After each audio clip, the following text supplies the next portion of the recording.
مولا الكونين جد الحسن والحسين عاني أبا القاسم محمد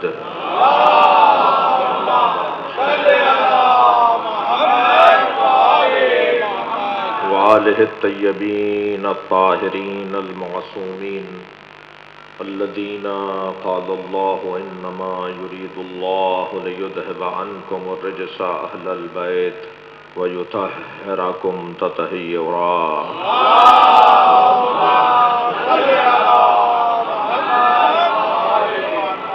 ولعنة الله على أعدائهم أجمعين من يوم عداوتهم إلى قيام يوم الدين. أما بعد، قال الحكيم في قرآن الكريم: بسم الله الرحمن الرحيم. إن الذين آمنوا وعملوا الصالحات سيجعل لهم الرحمن ودا. صلوات.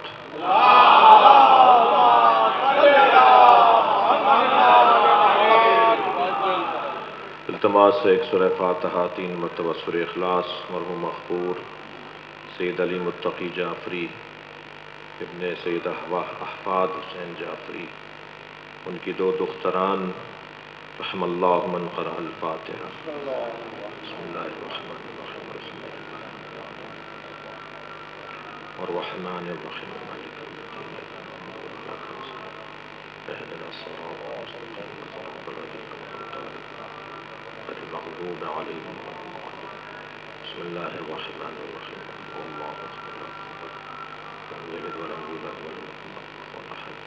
بسم اللہ الرحمن الرحیم قل هو اللہ احد اللہ الصمد لم یلد ولم یولد ولم یکن له کفوا احد. اللهم صل على محمد وعلى محمد.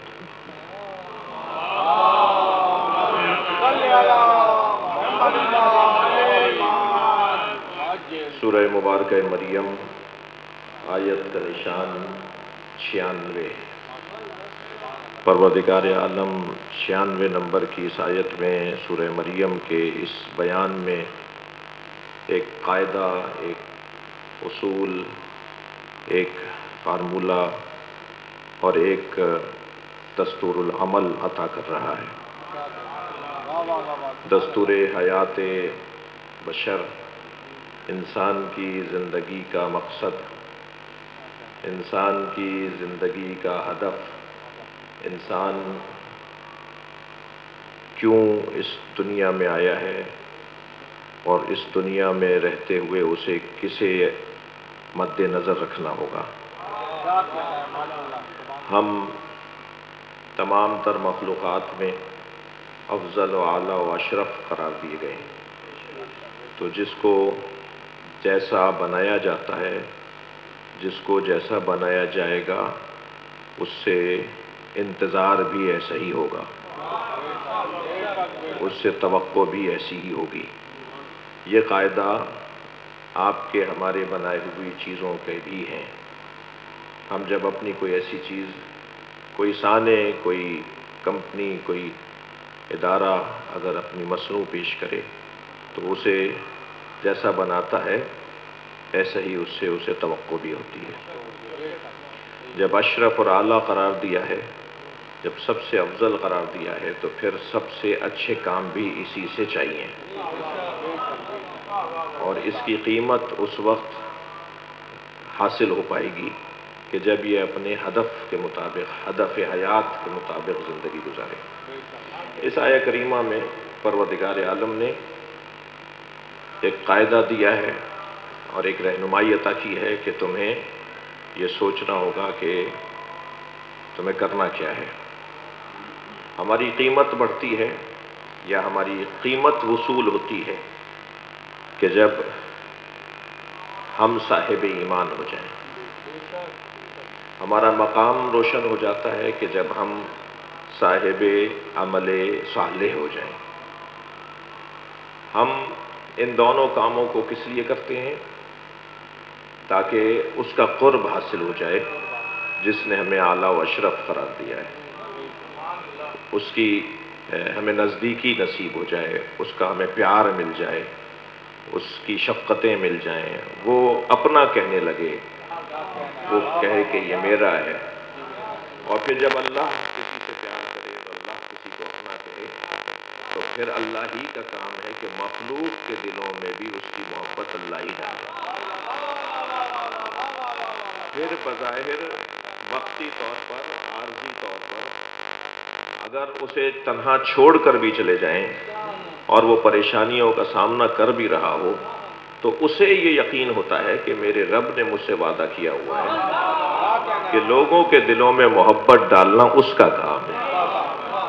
آیہ کریمہ کا بہت وسیع پیغام ہے اور بہت سارے پیغامات اس آیہ کریمہ میں موجود ہیں، اور میں اس مقام ابتدا میں اس آیت سے استفادہ چاہتا ہوں۔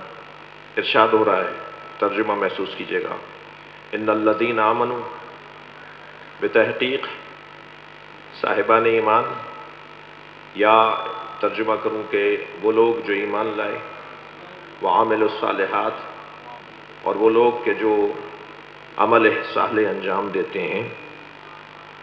یہ دو کام کرنے والے یعنی صاحبان ایمان اور صاحبان کردار لوگ، صاحبان ایمان اور صاحبان کردار لوگ، یہ دو کام کرنے والے لوگ اب اپنا کام اللہ پہ چھوڑ دیں۔ انہوں نے اللہ کی خاطر ایمان اپنا ثابت کیا ہے، اسی کی خاطر وہ اچھے کام کرتے ہیں، تو اب اپنا کام اللہ پہ چھوڑ دیں۔ اللہ کا کیا کام ہے؟ سَيَجْعَلُ لَهُمُ الرَّحْمَنُ وُدًّا، اب اللہ کا کام یہ ہے کہ لوگوں کے دلوں میں ان کی محبت کو ڈالے۔ وہ جو تنہا کسی میدان میں نظر آ رہا ہو اور اس کے ساتھ کوئی کھڑا ہونے کو تیار نہ ہو اور وہ تنہائی محسوس کر رہا ہو، تو لوگ تو دیکھ کر یہ کہہ رہے ہیں کہ وہ تنہا ہے، خود اس سے بھی تو کوئی پوچھے کہ تم تنہائی محسوس کر رہے ہو یا طاقت محسوس کر رہے ہو؟ وہ صاحب ایمان اور وہ صاحب کردار جسے معاشرہ تنہا کر دے اور کوئی اس کا ساتھ دینے کو تیار نہ ہو اور اسے اپنا وطن بھی چھوڑنا پڑے، پھر اسے اپنے ایک عمل کو دوسرے عمل میں تبدیل بھی کرنا پڑے، پھر وہ مکہ المکرمہ چھوڑ کر بھی جا رہا ہو، پھر آہستہ آہستہ اس کے رفقا میں رستے میں ہی کمی واقع ہو رہی ہو، خبر آ رہی ہو کہ کوفہ میں کیا ہو گیا، خبر آ رہی ہو کہ فلاں منزل سے اتنے لوگوں کو شامل ہونا تھا وہ اب نہیں آ رہے، ایک شخص تو سامنے آ کر کہہ دے کہ حسین، کوفے والوں کے دل تمہارے ساتھ ہیں مگر تلواریں تمہارے اوپر چلیں گی۔ جو یہ سنتا ہوا آگے بڑھ رہا ہو، معاشرہ تو یہ کہتا ہے کہ شاید اس کے اضطراب میں اضافہ ہو رہا ہوگا، اس کے چہرے پہ پریشانی بڑھ رہی ہوگی، لیکن تاریخ نے عجب رنگ دکھایا کہ وہ جو اچھی خبریں سن نہیں رہا تھا، جو رستے میں خبر ہائے غم سن رہا تھا، وہ ان تمام باتوں کے باوجود مطمئن نظر آ رہا تھا۔ اس کے چہرے پہ اطمینان لوگوں کو اس کے ہدف سے نزدیک کر رہا تھا، اس کے چہرے کا اطمینان لوگوں کو اس کے رب سے آشنا کر رہا تھا، اس کے چہرے کا اطمینان اس کے رب پر دلیل بن رہا تھا۔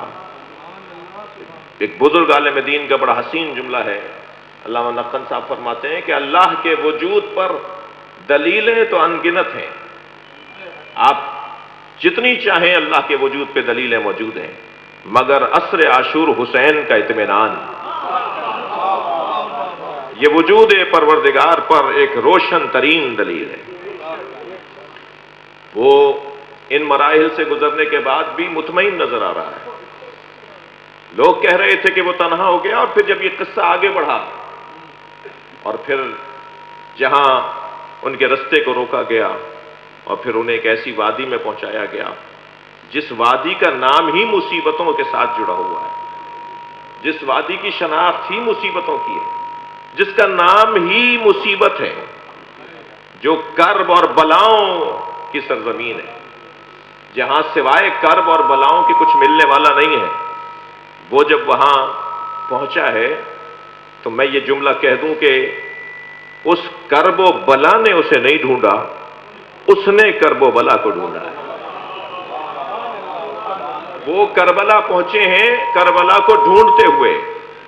وہ سرزمین کہاں ہے کہ جہاں میری معراج ہونی ہے؟ وہ سرزمین کہاں ہے جہاں اللہ مجھ سے ملنے آئے گا؟ وہ سرزمین کہاں ہے کہ جہاں پوری کائنات اور اللہ کی مخلوق میری طرف متوجہ ہوگی؟ وہ سرزمین کہاں ہے کہ جو فرش تو کہلائے گی مگر عرش کی نازا ہوگی، جس پہ عرش الہی ناز کرے گا، جس پہ عرش پروردگار ناز کرے گا کہ تمہیں دیکھنا ہے تو کسی زمین کو، کربلا کو دیکھو۔ وہ زمین، اس پہ بھی پہنچنے کے بعد 2 محرم سے اور 10 محرم تک یہ 8 دنوں کا جو قیام ہے، اس میں مسلسل ان کی تنہائی میں اضافہ ہوا ہے، کوئی ساتھ دینے والا نہیں ہے، اور جو ہیں دینے والے وہ بھی آہستہ آہستہ ساتھ چھوڑ کر جا رہے ہیں۔ پھر کیا ہوا؟ پھر وہ لوگ بھی ساتھ چھوڑ گئے کہ جنہیں گود میں پالا تھا، جنہیں نازوں سے رکھا تھا، جن کی خواہشات اور جن کی امور کو انجام دیا تھا۔ پھر تو تنہائی ایسی تھی کہ بہن بھائی کو سوار کروا رہی تھی، پھر تو تنہائی ایسی تھی کہ حسین کو سوار کروانے والا کوئی نہیں تھا۔ اور اگر یہ آج کی مجلس کیونکہ ایک خاص دن اور خاص وقت میں محترم مجمع کے لیے مہیا کی جا رہی ہے، تو میں اسی اول بیان میں ہی ایک جملہ کہوں کہ ان کی تنہائی تو ایسی تھی کہ لاشا اٹھانے والا کوئی نہیں تھا۔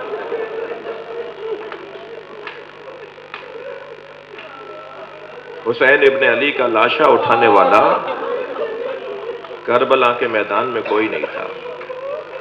یہ میں نے آپ کو ایک طویل فہرست بیان کرنے کی میں نے کوشش کی کہ کہاں کہاں احساس تنہائی اس ہستی کو ہوا ہوگا، مگر ہم تو اپنی عینک سے دیکھ رہے ہیں، ہم اپنی آنکھوں سے دیکھ رہے ہیں کہ وہ احساس تنہائی کر رہے ہوں گے، وہ سوچتے ہوں گے کہ اب میرا کوئی نہیں رہا، اور کچھ اقوال اور کچھ فقرات بھی ایسے ان کی زبان مبارک سے جاری ہوئے کہ جس سے اس بات کا اندازہ ہوتا ہے کہ وہ تنہائی کو محسوس کر رہے تھے، کہ جب انہوں نے اپنے بھائی کے لاشے پہ کمر پکڑی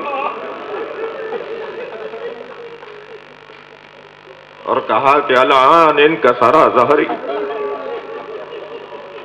اب میری کمر ٹوٹ گئی، وقلت حیلتی، اور اب میرے حوصلے ختم ہو گئے۔ تو یہ بھی ہمیں ملتا ہے اس میدان میں کہ جہاں یہ کہا جا سکے کہ وہ تنہائی کو محسوس کر رہے تھے، مگر جسے سب نے تنہا کر دیا۔ میرا سوال ہے عالم اسلام سے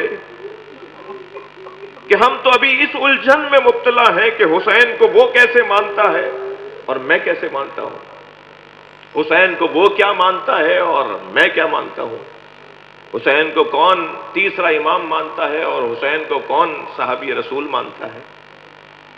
ہم مسلمان تو اس الجھن میں لگے ہوئے ہیں، لیکن کوئی حسین کے کمالات کو اس عینک سے دیکھے کہ حسین ایک مدرس انسانیت ہے، ایک معلم انسانیت ہے۔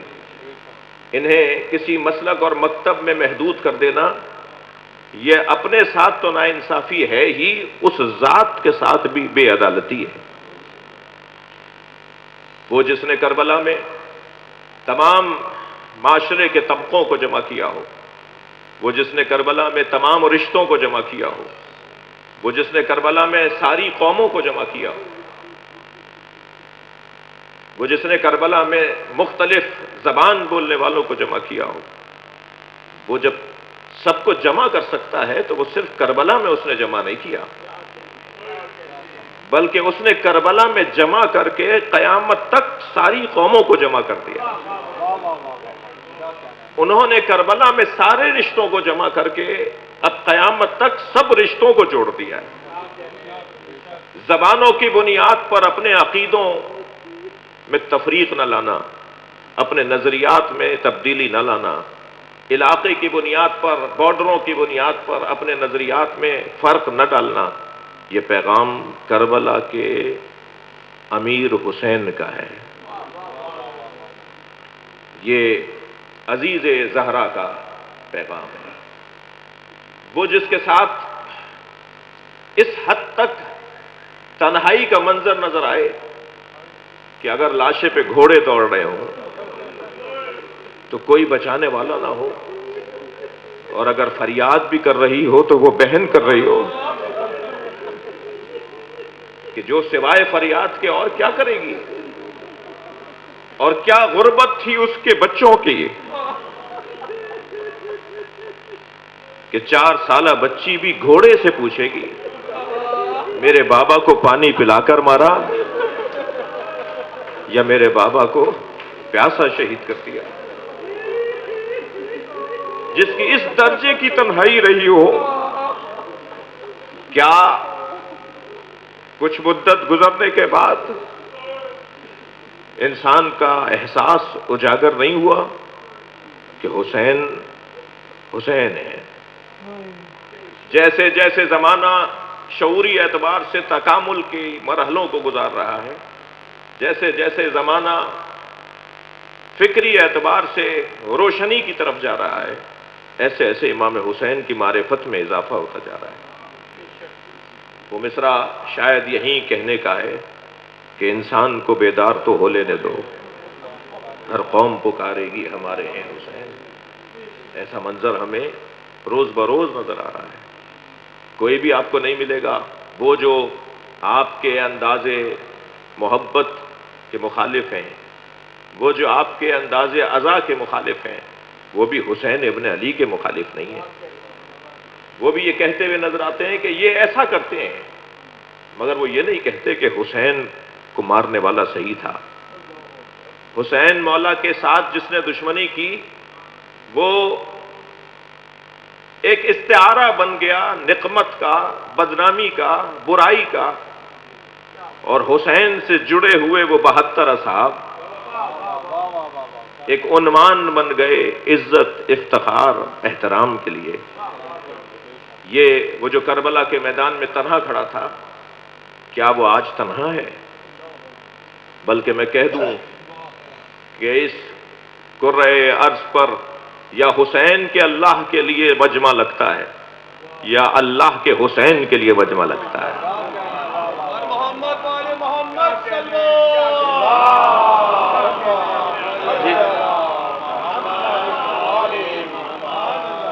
لوگوں کی محبتوں کا اظہار مختلف انداز سے، اگر صفحہ کھولا جائے کہ شاعروں نے حسین ابن علی کے لیے کیا کہا تو ایک لمبی فہرست بنے گی کہ شاعر صرف اثنا عشری شیعہ شاعر نہیں، بلکہ کوئی ہمیں سنی نظر آئے گا، کوئی ہمیں دیوبندی نظر آئے گا، پھر مسلمانوں سے اگر صفحہ پلٹیں گے تو ہمیں کوئی ہندو نظر آئے گا، کوئی ہمیں مسیحی نظر آئے گا۔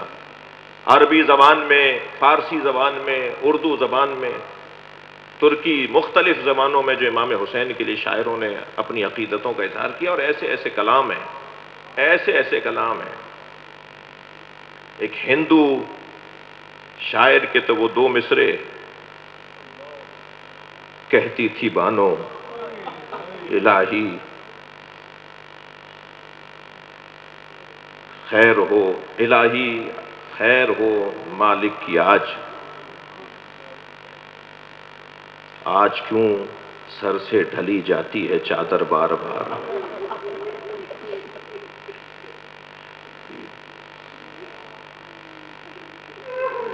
اگر مسیحی شاعروں کو دیکھیں تو امام حسین کی شان میں اس انداز سے بیان کرتے ہیں کہ ایسا لگتا ہے کہ حسین مسیحیوں کے ہیں۔ پھر آپ جدید علوم کے ماہرین کو دیکھیں تو امام حسین نے جو اپنی مناجات میں بدن کے اندر موجود اعضاء کی خلقت کے اوپر گفتگو کی ہے تو وہ یہ بیان کرتے ہوئے نظر آتے ہیں کہ حسین ابن علی نے اعضائے بدن کی خلقت پر اس انداز سے بات کی ہے جو آج کی جدید سائنس اسے تسلیم کرنے پہ مجبور ہے، اور وہ بولنے والا وہ تھا جو 1400 سال پہلے بدن کی ساخت کو بیان کر رہا تھا۔ جو آج جدید سائنس اگر اس پہ غور کرے تو میڈیکل سائنس کی امور میں اور مسائل میں بہتری آنا شروع ہو جائے. یہی کیفیت دیگر علوم کی بھی ہے، مگر بحث یہ ہے، بات یہ ہے کہ وہ جسے کربلا میں تنہا کیا گیا تھا وہ تنہا نہیں ہے.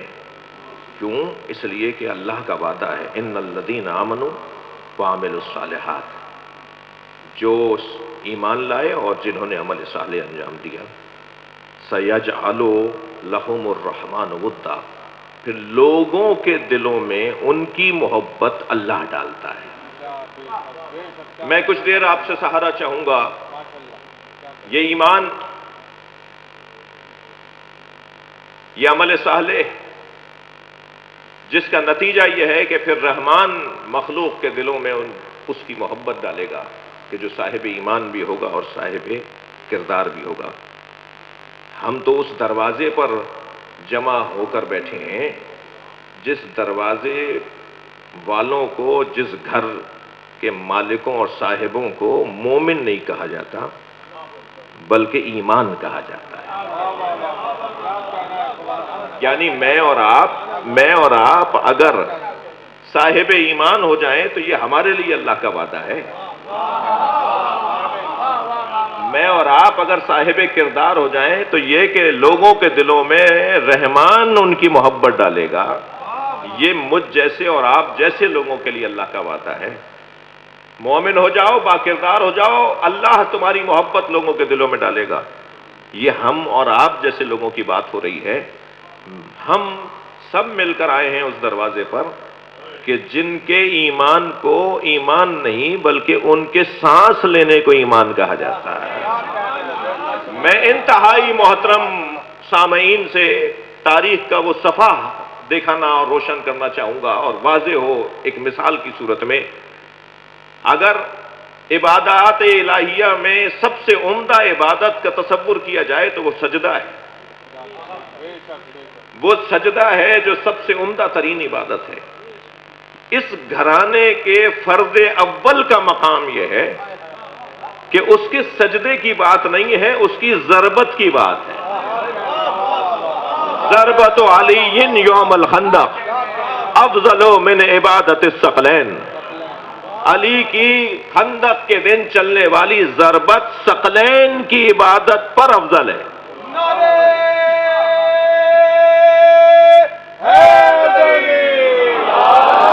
جس کا سجدہ نہیں، جس کی ضربت عبادات ثقلین پر غالب ہو، وہ کتنا بڑا عامل صالح ہوگا. بلکہ اسی مرحلہ بیان پر کہوں کہ وہ عاملین نیکیاں اور نیکیوں کے عاملین نہیں کہلائیں گے بلکہ نیکیاں کرنے والوں کی تصدیق کرنے والے ہیں. قرآن مجید سورہ مبارکہ تحریم کی ایک آیت اس منزل بیان کے اوپر خوب رہنمائی کرتی ہے. ان اللہ ہوا مولا. اس حصے سے پہلے دو اسلام کی شخصیات سے متعلق اللہ نے کچھ کہا ہے اور پھر انہیں جواب دیا ہے کہ اگر تم نے میرے نبی پر اس انداز سے اپنا روب جمانا چاہا تو جان لو کہ ان اللہ ہوا مولا. جان لو اللہ اس کا مولا ہے. اچھا، اللہ مولا ہے یہ تو امت کو خوب سمجھ میں آتا ہے. اور اسی اللہ نے جو مولا ہے اسی اللہ نے مصطفیٰ کو مولا بنایا ہے. اسی اللہ نے جس مصطفیٰ کو مولا بنایا اسی اللہ نے غدیر میں علی کو مولا بنایا ہے. جنہیں اللہ مولا ہے تو سمجھ میں آتا ہے، وہ یہ کیسے سمجھائیں گے کہ جبریل بھی مولا ہے. قرآن پڑھنے جا رہا ہوں. ان اللہ ہوا مولا، کہ جان لو کہ اس کا مولا اللہ ہے. وہ جبریل و صالح المومنین جی وبعد ذالک ظہیرا والملائکۃ بعد ذالک ظہیرا. جان لو کہ اس کا مولا اللہ ہے، جبریل ہے اور صالح المومنین ہے. میں اس آیہ کریمہ کی تفسیر میں اور خاص طور پہ ترجمے میں ایک اپنے آپ سے گلا کروں گا. ترجمے جتنے بھی آپ اٹھا کر دیکھیں تو اس آیت کا صالح المومنین کا ترجمہ کیا ہے کہ نیک مومن. نیک مومن اردو زبان میں بھی صفت موصوف ہے.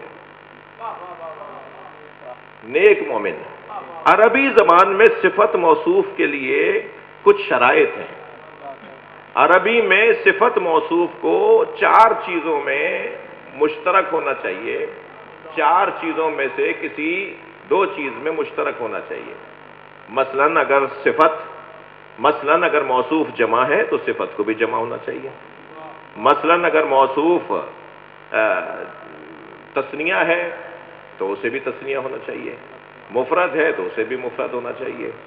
جی مثلاً اگر مؤنث ہے موصوف تو صفت کو بھی مؤنث ہونا چاہیے. جی موصوف اگر مذکر ہے تو صفت کو بھی مذکر ہونا چاہیے. موصوف اگر معرفہ ہے تو صفت کو بھی معرفہ ہونا چاہیے. اہل دقت تشریف فرما ہے اور اہل دقت مجلس کو سن رہے ہیں. یہاں صفت و موصوف اگر ہو تو صالح مفرد ہے، المومنین جمع ہے. مطابقت نہیں ہے، قاعدہ نہیں ہے. یہاں پر قاعدے پہ عمل نہیں ہے. اور کوئی سوچ سکتا ہے کہ قرآن میں قاعدے پہ عمل نہ ہو رہا ہو؟ جو قرآن میں قواعد کے عمل نہ ہونے پر سوچے گا تو پھر اس پہ سوچا جائے گا کہ یہ تم نے کیسے سوچ لیا. تو یہاں صفت و موصوف کا ترجمہ ہم کیسے کر سکیں گے؟ صالح المومنین، نیک مومنین، صفت و موصوف ہے ہی نہیں. مضاف مضاف الیہ. عربی گرامر میں مضاف مضاف الیہ کا لفظ کہا جائے گا یہاں پر، یعنی ایک لفظ دوسرے لفظ پر اضافہ ہو رہا ہے.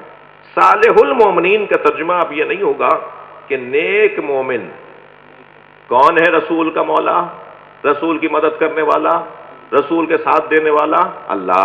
جبریل، اچھا اللہ کے ساتھ فوراً جبریل کو ذکر اس لیے کیا کہ اللہ کی طرف سے مدد لے کے کون آئے گا؟ تو جو مدد فراہم کرے اس کا تو ذکر ہو، جو مدد لے کر آئے اس کا ذکر نہ ہو. تو قرآن تو بہت واضح طور پر عقیدہ توسل کو ثابت کر رہا ہے. جو وہاں سے پیغامات لے کر آ رہا ہے وہ بھی تو وسیلہ ہے. تو اللہ اس کا مولا ہے اور جبریل اس کا مولا ہے. سورہ تحریم آیت نمبر 4. اور جبریل اس کا مولا ہے اور پھر وصالح المومنین. اب ترجمہ یہ نہیں ہوگا کہ وہ نیک مومن اس کے مولا ہیں، نہیں. ترجمہ ہوگا مضاف مضاف الیہ کا، مومنین کی تصدیق کرنے والا ایک صالح جو یہ طے کرے گا کہ کون مومن ہے اور کون منافق ہے. صلوات پڑھیں گے محمد و آل محمد.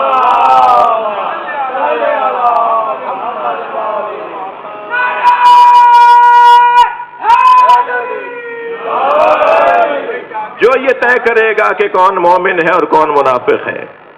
اگر ہم نبی کے زمانے میں کوئی ایسی شخصیت ڈھونڈنا چاہیں جو یہ طے کرتی ہو کہ کون مومن ہے اور کون منافق ہے، تو ہمیں اس شخصیت کو ڈھونڈنے کے لیے صحابہ کرام کی مدد لینا پڑے گی.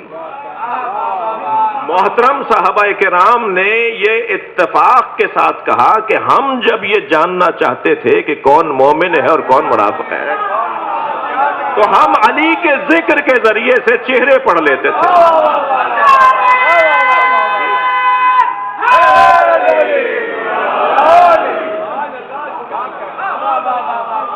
مومنین کی تصدیق کرنے والا کہ کون مومن ہے اور کون غیر مومن ہے، وہ نبی کا مولا. اچھا بات تو بڑی سنگین ہو گئی. ہم اپنے لیے مولا علی کہیں تو اعتراض، اللہ نے مصطفیٰ کے لیے علی کو مولا قرار دیا ہے. یہ قرآن ہے اور قرآن کی تشریح و تفسیر ہر اس شخص کا حق ہے کہ جس کے پاس کوئی دلیل ہو. بات یہ ہے کہ وہ کیسے مومن ہیں کہ جن کے بتائے ہوئے دستور ایمان کے اوپر اگر عمل کوئی کر لے تو وہ سلمان فارسی بن جائے. وہ کیسے مومن ہیں کہ جن کے دیے ہوئے دستور تقوی خطبہ حمام اور خطبہ متقین کی صورت میں اگر کوئی عمل کر لے تو وہ اللہ کا ولی بن جائے. اللہ کی ولایتوں کا عنوان تقوی پروردگار کے ساتھ جڑا ہوا ہے. وہ کوئی شخص اللہ کا ولی ہو ہی نہیں سکتا جو متقی نہ ہو، اور وہ متقی ہو ہی نہیں سکتا جو علی کے دروازے پہ آ کے علی سے سیکھے نہ۔ علی بتائیں گے کہ تقویٰ کسے کہا جاتا ہے۔ لہذا دستور تقویٰ مفصل، مکمل، مطول مولا علی کا ایک خطبہ، جسے خطبۃ الحمام بھی کہا جاتا ہے، خطبہ متقین بھی کہا جاتا ہے، اس میں مولا علی بتا رہے ہیں کہ یہ کر لو تو متقی ہو جاؤ گے، اور جتنا تمہارا تقویٰ بڑھتا چلا جائے گا اتنا قرب الہی بڑھتا چلا جائے گا، اور جتنا قرب بڑھتا چلا جائے گا اتنی ولایتیں ملتی چلی جائیں گی۔ تو یہ جو کہا جاتا ہے اور حق کہا جاتا ہے اور سچ کہا جاتا ہے کہ ہر سلسلہ ولایت کے سر سلسلہ علی کی ذات ہے۔ دنیا میں جتنے بھی ولایت کے سلسلے ہیں ان سب کا استاد اور معلم مولا علی ہے۔ وہ اس وجہ سے بھی کہا جاتا ہے کہ مولا علی نے تقویٰ کا دستور مرتب کر کے دیا ہے۔ ایک سبب بیان کر رہا ہوں۔ تقویٰ کا دستور یہ ہے، جو تقویٰ کے اس دستور عمل کے اوپر غور کر لے وہ اللہ سے قرب پا جائے گا، جو اللہ سے قرب حاصل کر لے گا اسے اللہ ذمہ داریاں دے دے گا، اللہ جسے ذمہ داریاں دیتا ہے اسی کو ولی کہا جاتا ہے۔ مخلوق کے امور کو انجام دینے کی ذمہ داریاں، مخلوق کو سکون پہنچانے کی ذمہ داریاں۔ تو عزیزان گرامی، وہ صاحبان ایمان، پھر ان کی محبت کیسی لوگوں کے دلوں میں آئے گی؟ وہ صاحبان کردار، پھر ان کی محبت اللہ کیسے ڈالے گا؟ یقیناً جو منظر ہمیں نظر آ رہا ہے وہ طبق روال ہے، قاعدے کے مطابق ہے اور اصول کے مطابق ہے۔ یعنی آج اگر مولا امام حسین سے لوگوں کے دلوں میں محبت ہے تو وہ قاعدے کے مطابق ہے، ایسا ہی ہونا تھا، یہی ہونا تھا، یہی ہوتا رہے گا۔ اور یہ بات بھی یہی روشن ہو جائے کہ اگر آج بھی کوئی حسین کے دروازے پر نہیں آیا ہے تو وہ اپنی اصلاح کرے، اس لیے کہ اللہ نے تو یہ قاعدہ دیا ہے، جو صاحبان ایمان اور صاحبان کردار ہوتے ہیں ان کی محبت لوگوں کے دلوں میں اللہ ڈالتا ہے۔ عزیزان گرامی،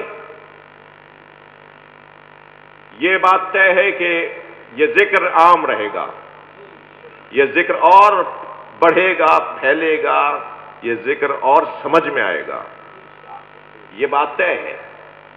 اس لیے کہ اللہ نے اس گھرانے کو کچھ اور ناموں سے بھی یاد کیا ہے۔ مثلا قرآن مجید میں اللہ نے ارشاد فرمایا، الم تری کیف ضرب اللہ مثلا کلمۃ طیبۃ کشجرۃ طیبہ، اے میرے حبیب تم نے دیکھا کہ اللہ نے کیسی مثال دی ہے کلمہ طیبہ کی، جو شجرہ طیبہ کی طرح ہے، اصلھا ثابت وفرعھا فی السماء، جس کی جڑیں بہت مضبوط ہیں اور جس کی شاخیں آسمانوں میں، تؤتی اکلھا کل حین باذن ربھا، جو ہر موسم میں پھل دیتا ہے، کبھی وہ درخت سوکھتا نہیں ہے۔ اور پھر شجرہ خبیثہ کی بھی اللہ نے مثال دی ہے، جو ہمارا مضمون نہیں ہے۔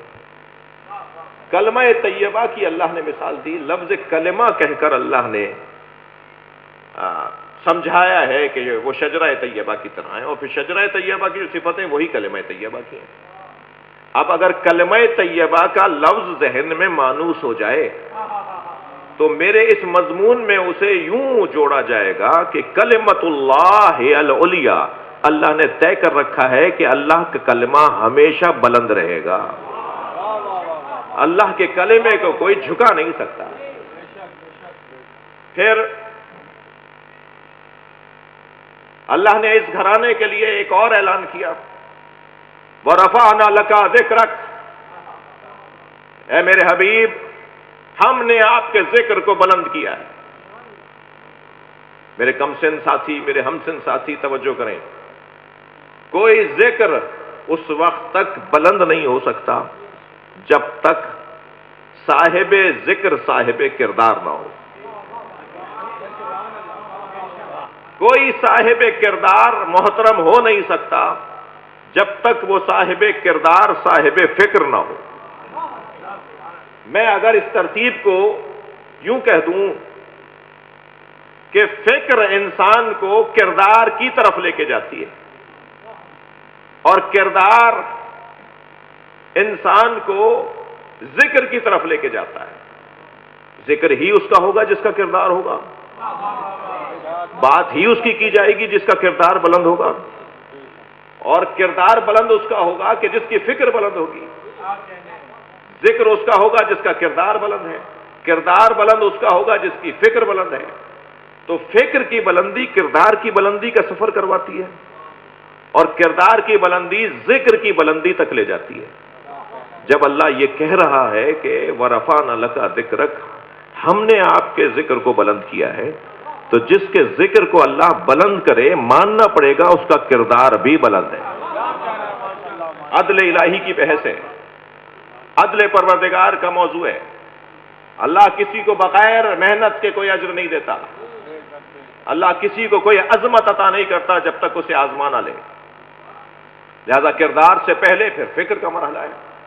تو جب اللہ نے اس ہستی کے لیے کہہ دیا کہ جس ہستی کے ایک دوسرے ٹکڑے کو علی کہا جاتا ہے کہ تمہارے ذکر کو ہم نے بلند کیا ہے، تو کوئی اب اس ذکر سے وابستہ ہوگا تو گویا اللہ کے ارادے کا حصہ ہے، اور اگر اس ذکر سے وہ جڑا ہوا نہیں ہے تو پھر اللہ کے ارادے سے ٹوٹا ہوا ہے۔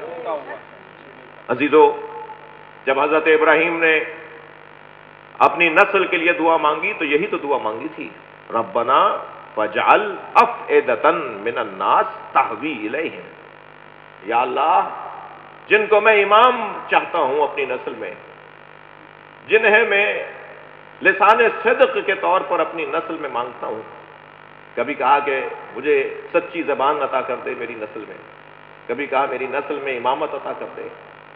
یا اللہ جو میں نے اپنی نسل میں تجھ سے چیزیں مانگی ہیں، میں نے جو اپنی نسل میں کچھ کمالات تجھ سے مانگے ہیں، اپنی نسل کی عظمت تجھ سے مانگی ہے، یا اللہ ایک اور چیز بھی دے دے۔ اب دعا کر رہے ہیں اپنی نسل کے لیے، اور وہ یہ کہ لوگوں کے دلوں میں ان کی محبت ڈال دے۔ یہ جو لوگوں کے دلوں میں ان کی محبت ڈال دے، یہ جو حضرت ابراہیم دعا مانگ رہے ہیں، ربنا فاجعل افئدۃ من الناس تہوی الیہم، یا اللہ لوگوں کے دلوں میں ان کی محبت ڈال دے، تو کیا حضرت ابراہیم کی دعا قبول نہیں ہوئی؟ جس نسل کی محبت حضرت ابراہیم لوگوں کے دلوں میں دیکھنا چاہتے تھے، اسی کا تو یہ جلوہ ہے۔ یہ حضرت ابراہیم ہی تو چاہتے تھے، اور اللہ نے دعا قبول کی ہے۔ کون ہے امام حسین؟ فرزند ابراہیم۔ کون ہے مولا علی؟ فرزند ابراہیم۔ کون ہے حسین کے نانا؟ فرزند ابراہیم۔ جی، حضرت ابراہیم کی اولاد کی محبت اللہ نے دلوں میں ڈالی، اور پھر جب حسین ابن علی کو، جو بظاہر نومولود ہیں، بی بی نے لا کے دیا، نبی نے اپنے آغوش میں لیا، تو پہلا دعائیہ کلمہ یہی فرمایا، ربنا فاجعل افئدۃ من الناس تہوی الیہم، یا اللہ لوگوں کے دلوں میں اس کی محبت ڈال، یا اللہ لوگوں کے دلوں میں اس کی محبت ڈال دے۔ اور یہی نہیں بلکہ بھرے دربار میں علی کی علی بیٹی،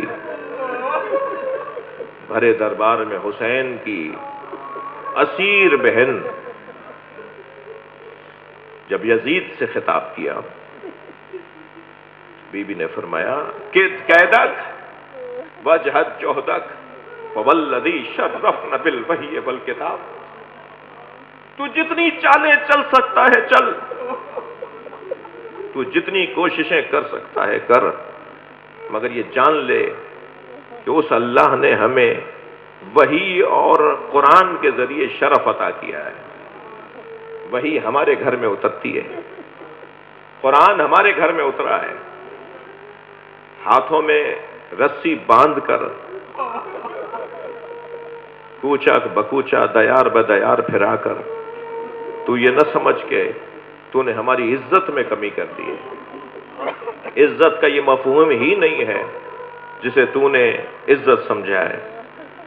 تیری ساری کوششیں ایک طرف، مگر یہ جان لے کہ ہم وہ ہیں کہ جہاں فرشتہ اترتا ہے، ہم وہ ہیں جہاں قرآن اترا ہے، ہمیں وحی کے ذریعے اور قرآن کے ذریعے اللہ نے عظمتیں عطا کی ہیں، ہماری عظمتیں تو چھین نہیں سکتا۔ عزیزو، اس حسین ابن علی کو کربلا میں گھیر کے مار دیا،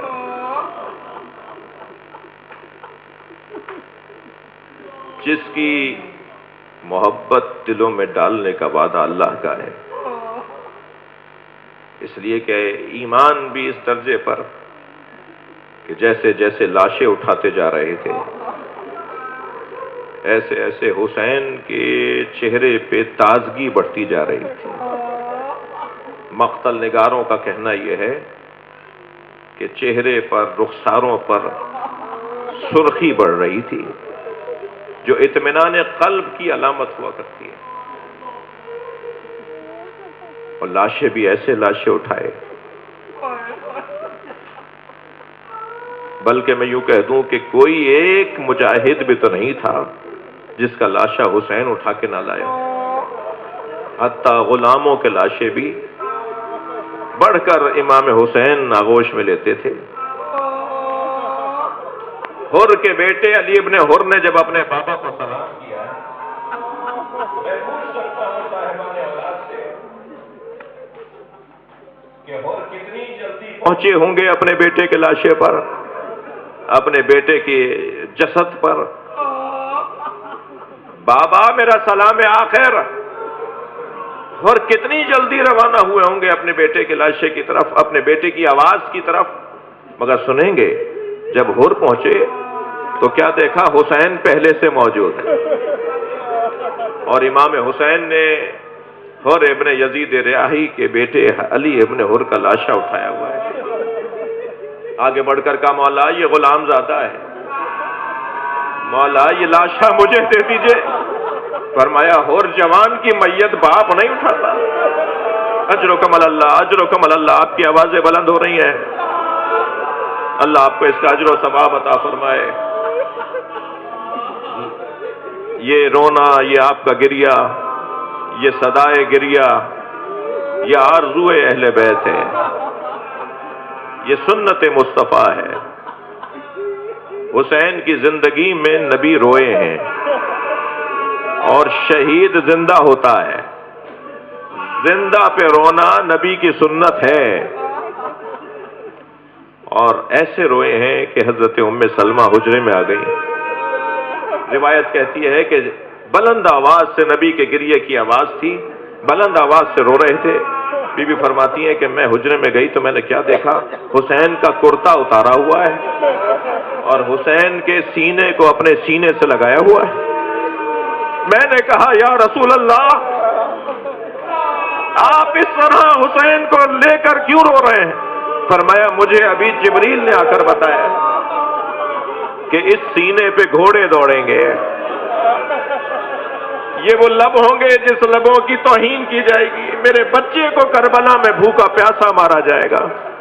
اس وقت حسین زندہ تھے، کمسن تھے، نانا کی آغوش میں تھے، اور نبی کا گریہ بتا رہا تھا کہ حسین پہ رونے والوں کا مقام کیا ہے۔ عزادارو، میرے مولا نے لاشیں تو بہت اٹھائے، مگر کربلا کے میدان میں 4 لاشوں پہ حسین بہت روئے۔ اجرکم اللہ، اجرکم اللہ، 4 لاشوں پہ حسین بہت روئے ہیں۔ ان میں سے پہلا لاشا عباس کا لاش ہے، وہ کڑیل جوان بھائی، وہ 36 سالہ جوان بھائی جسے دیکھ دیکھ کر حسین حوصلہ پاتے تھے۔ اس کا لاشا امام حسین نہر کے کنارے چھوڑ آئے، مگر موڑ موڑ کر بھائی کا لاشا دیکھتے رہے۔ اجرکم اللہ، اجر، حق ہے ایسے ہی رونے کا، حق ہے ایسے ہی رونے کا۔ بلکہ کوئی پوچھے جناب زہرا کے دل سے، کوئی پوچھے امام حسین کے لاشے پہ آنے والی ماں کے دل سے۔ ایک لاشا جس پر امام بہت روئے ہیں وہ حضرت عباس کا لاشا، ایک لاشا جس پر امام حسین بہت روئے ہیں، نام سنیں گے، وہ عباس کے تربیت یافتہ ایک ایسے جوان کا لاشا ہے جس کے لیے وہ کہتے تھے کہ مجھے عباس جیسے چچا نے تربیت دی ہے، وہ علی اکبر کا لاشا۔ بہت روئے اپنے بچے کے لاشے پر۔ بڑا سخت امتحان تھا امام حسین کا۔ تیسرا لاشا حضرت قاسم کا لاشا ہے، اور چوتھے لاشے کا نام سنیں گے؟ عزادارو چھوٹا بہت تھا مگر حسین سے اٹھتا نہیں تھا۔ کبھی آگے جاتے تھے انا للہ و انا الیہ راجعون، کبھی حسین الٹے پیر واپس ہوتے تھے۔ اس کیفیت میں امام حسین نے علی اصغر کا لاشا اٹھایا ہوا ہے۔ اجرکم اللہ، اجرکم اللہ۔ اب کربلا کا میدان ہے اور زہرا کا لال تنہا ہے۔ اب حسین ابن علی گھوڑے پر بیٹھے دشمن سے خطاب کر رہے ہیں، اور دشمن سے فرمایا ام علی دماء سبقتها، کیا میں نے کوئی خون ناحق گرایا ہے؟ کیا میں نے دین بدل دیا ہے؟ کیا میں نے شریعت بدل دی ہے؟ اگر میں نے یہ سب کچھ کام نہیں کیے تو تم مجھے قتل کیوں کرنا چاہتے ہو؟ تو ایک شخص پشت پہ کھڑا ہو گیا۔ کربلا کا میدان ہے، عصر عاشور کا لمحہ ہے۔ کھڑے ہو کر کہتا ہے بغضاً لابیک، حسین ہم تمہیں تمہارے بابا کی وجہ سے مارنے آئے۔ حسین مولا کربلا کا میدان، دشمن کا جواب، حملے کا جواب دیتے ہوئے زخموں سے چور، گھوڑے پہ ڈگمگانے لگے۔ دائیں گرتے تھے تو ہاتھ کا اشارہ کر کے کہتے تھے لا واللہ، بائیں گرتے تھے تو ہاتھ کا اشارہ کر کے کہتے تھے لا واللہ، مجھے نہیں چاہیے، مجھے نہیں چاہیے۔ کون کیا دے رہا تھا حسین کو؟ دشمن تو حسین کو مارنے کے لیے اتفاق کر چکا تھا، مگر ایسا مرحلہ آیا کہ گھوڑے نے گھٹنے ٹیک دیے۔ امام زین سے زمین کی طرف آئے۔ میں نے ایک بزرگ عارف اللہ کے ولی عالم دین سے یہ جملہ سنا کہ جب حسین گرتے ہوئے کہتے تھے لا واللہ مجھے نہیں چاہیے، تو زہرا آگے بڑھ کے کہتی تھی میری گود میں آ جاؤ۔ کبھی نبی آگے بڑھ کے کہتے تھے حسین میری آغوش میں آ جاؤ، اور حسین کہتے تھے نانا یہ میرا امتحان ہے، اماں یہ میری آزمائش ہے۔ اور حسین گھوڑے سے زمین پر آ گئے۔ وہ بڑا سخت وقت تھا اہل بیت حسین کے لیے، اہل بیت مصطفیٰ کے لیے۔ بہن ایک ٹیلے پہ کھڑی دیکھ رہی تھی، وہ کہاں جائے اور کس سے فریاد کرے، کس سے پکارے کہ کوئی ہے جو نبی زادے کو بچائے۔ اس لیے کہ سارے آوان و انصار اور احباب تو مار دیے گئے۔ اب وہ مرحلہ آیا کہ خنجر گلے پہ چلنے لگا۔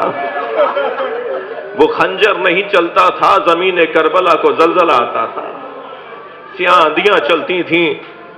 ایک ایسا مرحلہ آیا کہ سیاہ آندھی جب تیز ہوئی اور زمین کربلا جب ہلنے لگی تو یہ دکھیا بہن جائے تو کہاں جائے؟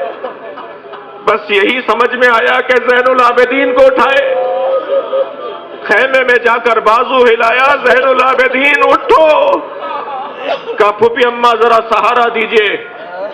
عصا کے سہارے سے پھوپھی نے بھتیجے کو اٹھایا۔ جیسے ہی کھڑے ہوئے تو آواز دی پھوپھی اماں ذرا خیمے کا پردہ ہٹائیے۔ پھوپھی اگر میں صحت یاب ہوتا تو آپ کو زحمت نہ دیتا۔ جناب زینب نے خیمے کا پردہ ہٹایا تو نیزے کی انی پہ حسین کا سر، آواز آئی السلام علیکہ یا ابا عبداللہ۔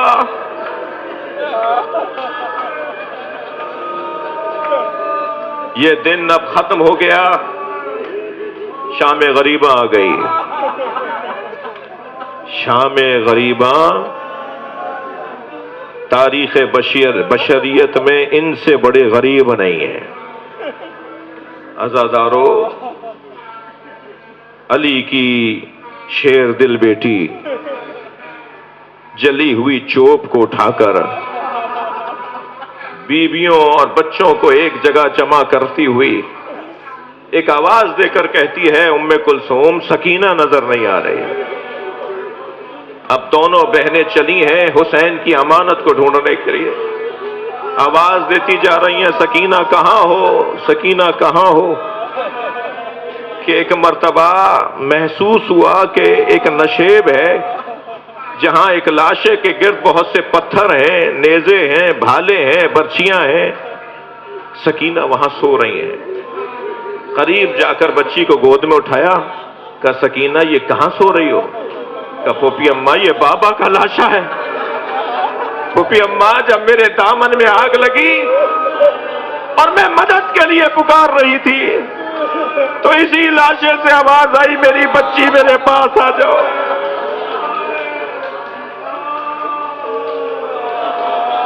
میری بیوی اس 4 سالہ کم سن معصوم بچی کو لے کر آئی۔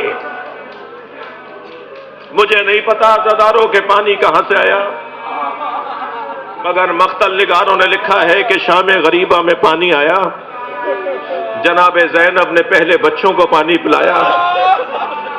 جب سکینہ بی بی کو پانی دیا، ادب قربان ہو اس گھرانے کے بچوں پر، تو جناب سکینہ نے بڑھ کر کہا پھوپھی اماں آپ بھی تو پیاسی ہیں۔ فرمایا بیٹا پہلے بچے پانی پیتے ہیں پھر بڑے پانی پیئیں گے۔ بی بی سکینہ نے یہ جملہ سنا تو کوزہ ہاتھ میں لیا اور اندھیرے بیابان میں جانے لگی۔ پیچھے پیچھے جناب زینب بڑھی، سکینہ کہاں جا رہی ہو؟ کہ پھوپھی اماں میرے بابا میرے بھائی کو پانی پلانے لے گئے تھے، میرا بھائی علی اصغر بھی تو پیاسا ہے۔ بہت گریہ ہو گیا، مجلس ہو گئی، مگر 2 منزلیں اور لے لیجئے، اللہ آپ کو اس کا اجر و ثواب عطا فرمائے۔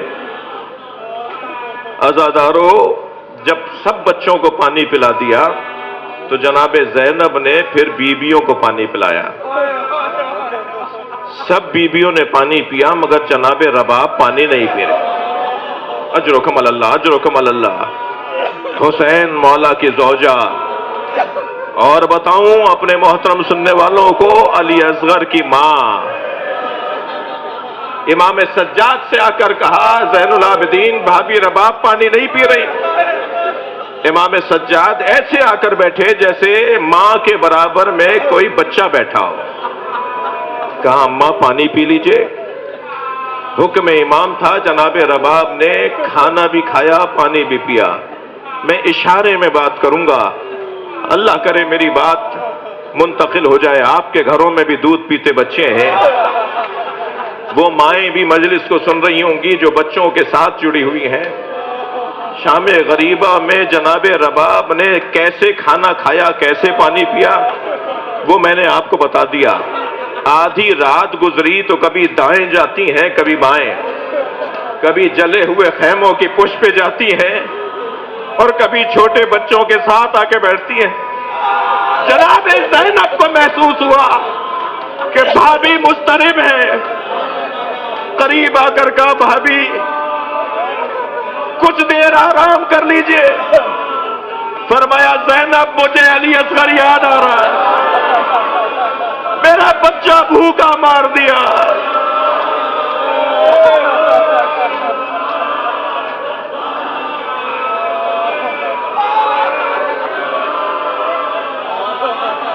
اللہ لعنت اللہ علی قوم الظالمین، فسيعلم الذين ظلموا أي منقلب ينقلبون۔